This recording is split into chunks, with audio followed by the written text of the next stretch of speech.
네, 법인과 개인의 세금 문제에 대해서 간략하게 한번 알아보겠습니다. 그 자체가 좀 깊숙이 들어가게 되면 좀 복잡한 문제도 있기 때문에 나머지 그 깊은 내용에 대해서는 여러분들이 그 기장을 담당하는 세무사나 세무사 사무실에 문의를 해보면 더 자세하게 그 답변을 들을 수 있을 것으로 이렇게 생각을 합니다. 세금 문제다. 세금은 참 복잡한 문제입니다. 어떻게 이렇게 좀 돌려서 하면 좀 약간의 절세를 할 수 있고요. 또 그냥 그대로 하게 되면 그 많은 세금을 또 낼 수도 있어요. 그래서 탈세와 절세는 완전히 구분이 돼야 됩니다. 여러분들은 좀 지식을 쌓아서 탈세를 목적으로 하면 안 됩니다. 탈세는 절대 탈세가 아니라 조금 이렇게 조정을 하면 절세가 될 수 있습니다. 세금을 절약할 수 있어요. 그래서 이 세금에 대해서는 조금 좀 센시티브한 면이 좀 없지 않아 좀 있는데요. 자, 뭐 그냥 간략하게 그 세금에 대해서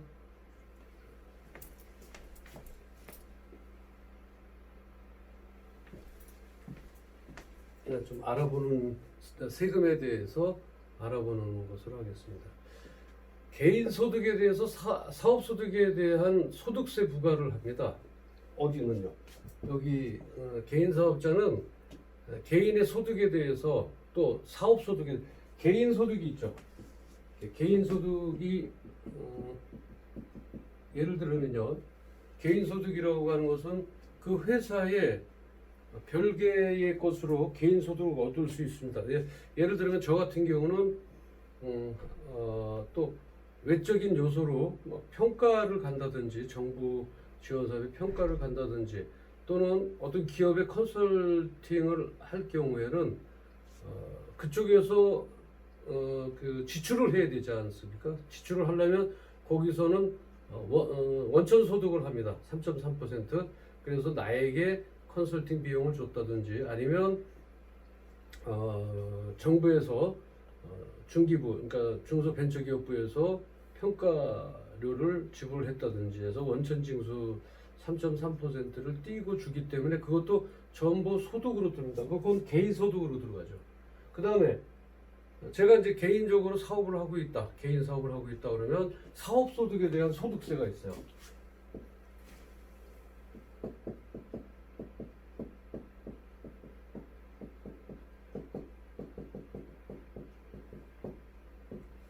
이렇게 이제 개인 무슨 이렇게 됩니다. 부가율은 좀 폭이 좀 높습니다. 요 부가율은 6%에서 약 30% 이상 요 정도까지 부과가 되는데요. 요거는 30%, 38% 정도 부과가 되는데 요거는 업종이나 기타 여러 가지에 따라서 어떤 매출에 따라서 요거 좀 차이가 있지만 최소 6%에서 38%의 그 소득세를 부과를 하게 됩니다. 여기에 반해서 법인을 볼까요? 법인은 법인의 소득에 대해서입니다. 법인의 소득에 대해서 법인의 소득에 대해서 이게 법인 소득이죠.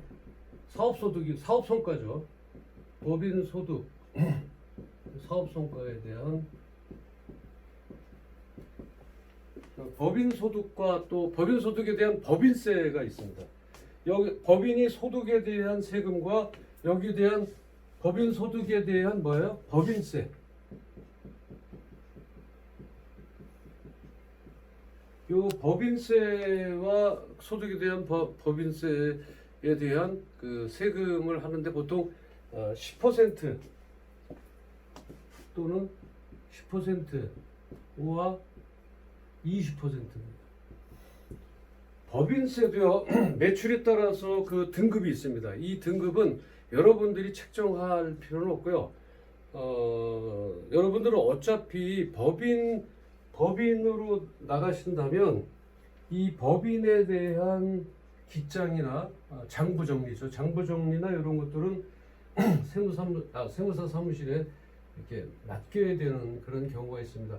물론 뭐 기업이 좀 더 크다 보면 뭐 자체해서 좀 할 수도 있겠지만 처음 시작할 때는 이제 맡기다 보면 그 법인세에 대한 그 누진율이라는 그 퍼센트 매출의 사업 성과에 대한 매출 금액에 대해서 법인세가 다 틀려집니다. 그래서 그 개인 자금화에 대한 세금은 또 별도로 고려 대상인 거죠. 요 법인세는요. 대표이사도 물론 뭐 법인 이런 개인 소득에 대한 종합소득세를 내게 돼 있습니다. 자, 그러면은 종합적으로 한번 얘기를 해볼까요? 세금에 대해서. 돈을 벌어서 개인 자금으로 그때마다 인출하는 게 목적인 경우에는 개인 사업자와 법인 기업의 세금 차이는 거의 없어요. 무슨 얘기냐면 개인 자금으로 그때마다 인출하는 게 목적이다. 내가 그때마다 이렇게 쓰고 싶은 게 목적인 경우에 개인 사업자와 법인 사업자의 세금 차이는 거의 없다고 보시면 되고요. 그리고 이제 돈을 벌어서 지속 성장을 위해 최대한 그 회사의 잉여금을 유보시키는 경우에는 법인 기업이 세금 측면에서는 좀 유리합니다. 그러니까 회사를 지속 성장을 위해서 최대한 회사의 잉여금, 이익금이죠. 다 돌려주고 남은 최종 이익 잉여금을 유보시키는 경우에는 법인 기업이 세금 측면에서는 유리합니다. 이렇게 여러분들이 기억을 하시면 될 것 같습니다. 그 다음에 이제 다른 뭐 약간의 그 잠깐만요.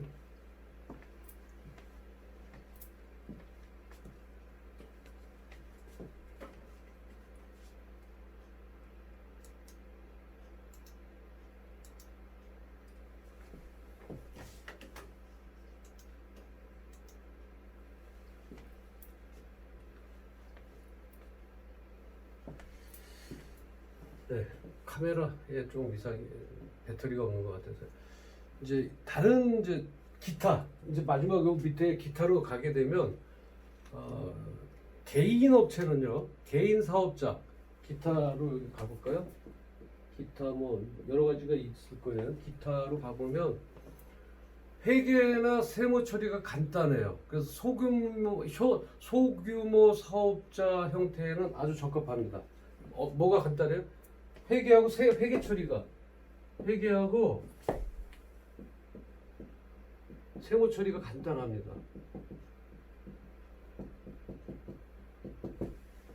간단하다 보니까 소규모 어떤 사업자한테 좋은 거죠, 그죠? 소규모 사업자는 뭐 가능하면 개인으로 하는 게 좋습니다. 소규모 사업자한테 적합하다. 적합하고 그다음에 이제 거의에 반해서 여기에는 요 반대죠. 요 회계하고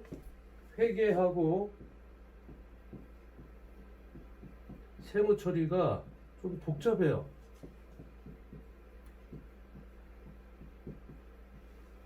하다 보니까 이게 복잡하다 보니까 일정 규모의 이상의 사업자, 그러니까 매출이 사업 성과가 일정 규모 이상의 매출이 될 경우에는 법인으로 가는 게 좋습니다. 그래서 회사의 지속 성장, 회사를 잘 끌어가서 그 기업을 아주 크게 만들어야 되겠다라고 하는 회사의 지속 성장일 때는 회사의 지속 성장을 목표로 할 때는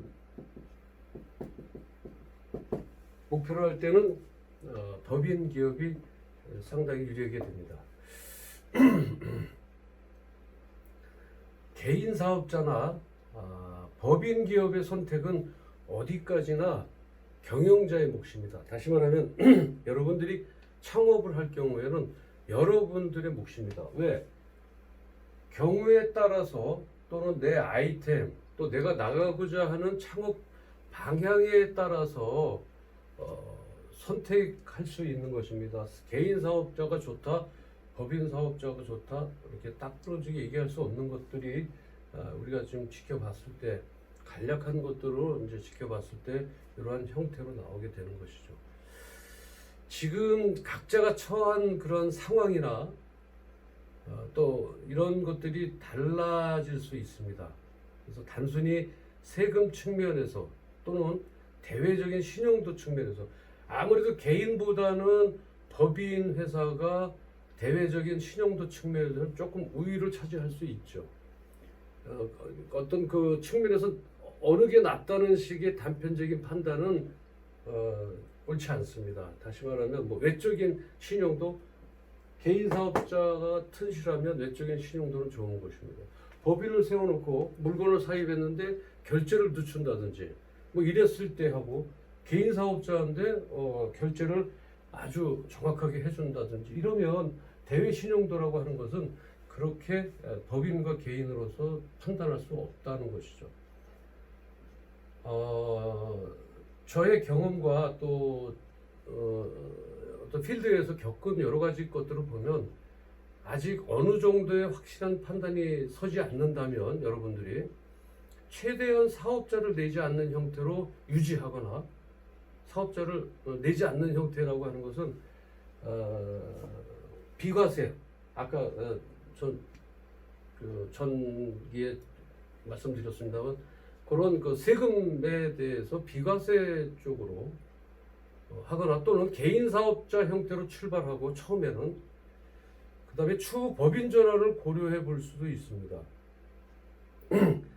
법인으로 전환시킬 때는 두 가지 방법이 있는데 개인 사업자였을 때 개인 사업자를 폐업하고 새로운 법인을 할 수도 있고요. 양수도 계약 다시 말하면 양수 그 모든 것을 인계하는 양수도 법인이 있습니다. 다시 말하면 개인 사업자의 매출을 그대로 가져갈 수 있는 법인으로 전환시킬 수 있는 방법이 또 있습니다. 두 가지 방법이 있어서 제가 봤을 때는 어떤 최대한으로는 사업자를 내지 않는 방법이 좋은데요. 이것을 어떤 분들은 이제 탈세라고 얘기하는데 사업자를 내지 않고 하는 그 사업이 필요합니다. 그거는 어떤 그 음성적인 게 아니라 어떤 합법적인 것으로 여러분들이 할 수가 있습니다. 그래서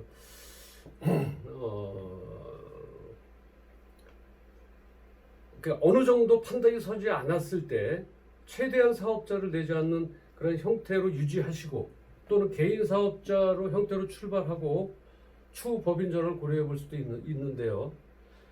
단 이 경우에는 법인 전환 시에는 기존 개인 사업에서 발생한 결손, 그 비용들이 법인으로 승계되지 않는 그런 단점이 있습니다. 그러니까 요거는 여러분들이 이게 무슨 얘기냐라고 얘기하면 그 전에 있었던 결손에 대해서 법인으로 승계가 됐을 때 그것을 결손 처리할 수 있느냐? 결손 처리가 안 됩니다. 그래서 이제 그런 단점이 좀 있고요. 그 다음에 전환을 하시기 전에 개인 사업에서 발생한 결손은 그 법인으로 전환한 후에 법인 그 대표의 개인 근로소득에서 공제가 가능합니다. 그러니까 방법은 있어요. 있지만 이제 그런 이제 좀 여러분들이 알아야 될 전문성이 필요하기 때문에 그런 문제들을 잘 여러분들이 생각해서 그런 전문가들에게 컨설팅을 받아보시는 것도 좋습니다. 그리고 예를 들어서 이제 서비스업 기준으로 했을 때 여러분들이 업태 종목이 서비스업이다. 근데 연매출이 7,500만 원이라면 반드시 개인 사업자로 내시는 게 좋습니다. 법인으로 해서 그것을 해나갈 것이 아니라 개인 사업자로 여러분들이 이어나가면 될 것 같습니다. 그리고 이제 만약에 그 이상이 된다, 그럼 법인 사업자로 추천을 드리긴 하지만 이것도 어디까지나 세무적인 판단일 뿐이지 세금에 대한 판단일 뿐이지 결국 본인이 처한 상황에 맞게 최대한 유리한 측면에서 판단해야 될 문제입니다. 그래서 칼로 무자르듯 결정한 이렇게 뭐 단숨에 결정할 문제는 아니라는 점을 다시 한번 강조드립니다. 그래서 여러분들이 개인과 법인을 선택할 때에는 내가 매출이 얼마나 되나, 내 아이템이 어느 정도의 과세가 될 수 있는지, 부가가치상에는 부가세 부분에는 얼마나 나한테 어떤 메리트나 어드밴티지가 있는지를 잘 생각해 보시고 선택을 해야 됩니다. 그 선택은 여러분들의 몫입니다. 그래서 이런 장단점을 말씀드리기 때문에 이제 예를 들어서 여러분들이 창업을 하는데 제 아이템은 이겁니다. 업태 종목은 뭐 제조입니다, 도소매입니다, 서비스입니다라는 것을 가지고 온다면 제가 여러분들에게 조언은 해드릴 수 있죠. 어떠한 분으로 어떻게 나갈 수 있는가에 대해서 말씀을 드릴 수가 있습니다. 자, 이제 여러분들이 창업을 해나갈 때, 여러분들이 예를 들어 창업을 할 때 직원들을 처음부터 2명, 3명, 1명을 얻어서 창업하기에는 조금 위험 부담이 좀 있죠. 왜냐하면 처음부터 할 때 매출이 발생하지 않기 때문입니다. 그래서 오늘 이 시간에는 1인 창업기업에 대해서 여러분들하고 같이 조금 짚고 넘어가야 될 부분들을 짚고 그 1인 창업기업이 과연 어떻게 해서 성장 발전할 수 있는지 그런 전략을 한번 분석을 해보도록 하겠습니다. 칠판 정리하고 다시 돌아오겠습니다.